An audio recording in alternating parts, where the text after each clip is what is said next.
একজন অসহায় মানুষের পাশে দাঁড়ান। 5 জনের সংসারে একমাত্র আয়ের উৎস মুকিত আলী নামে এক ব্যক্তি। উনি ছোট্ট একটি সবজির দোকান দিতেন স্থানীয় বাবুর বাজারে। প্রথমত ওনার গলায় অপারেশন হয়, সেখানে সর্বস্ব শেষ করে আজ তিনি নিঃস্ব। বর্তমানে হঠাৎ করে কোমরের হাড্ডি ক্ষয় হয়ে যায়, এতে করে উনি সম্পূর্ণ শয্যাশায়ী। এই পরিবারের পাশে দাঁড়ানোর মতো আর কেউ নেই।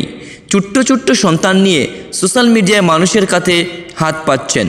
সমাজের অনেক বিত্তশালী সংস্থা সংগঠন প্রবাসী পরিযায়ী শ্রমিক রয়েছেন, অনেকের সাহায্য করে থাকেন। একবার হলেও সামান্যটুকু অর্থ দিয়ে এই পরিবারটিকে সচ্ছল করতে সাহায্য করুন। ওনার বাড়ি হলো কৈলাসহর মহকুমার যুবরাজনগর গ্রাম পঞ্চায়েতে। যদি কোনো সহৃদয়বান ব্যক্তি সাহায্য করেন তাহলে স্ক্রিনে দেওয়া নম্বরে অথবা স্ক্যানারে সাহায্যের হাত বাড়িয়ে দিতে পারেন। কাম হলে তুমি দুতলার যাবে কালকে, দুতলার নিচে সেই না গেলে কি তোমার নার্ভল ডাক্তারে যাবো।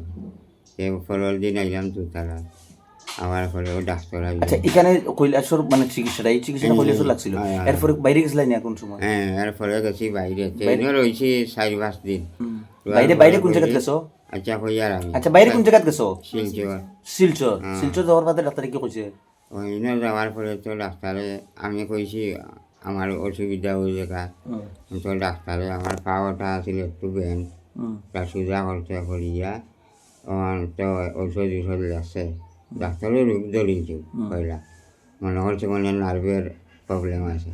ঔষধ লাগছে অত ভাড়া, ঔষধে এক ব্যাগ ক্যারি করছে, বহুত টাকার ঔষধ মানে 7-8 হাজার টাকা রয়েছে।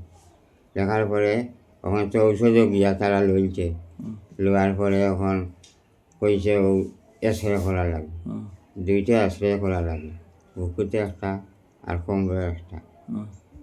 করলো এক্সরে করার পরে এখন কইছে ও পিতা করা লাগবে, রক্ত পরীক্ষা করলো।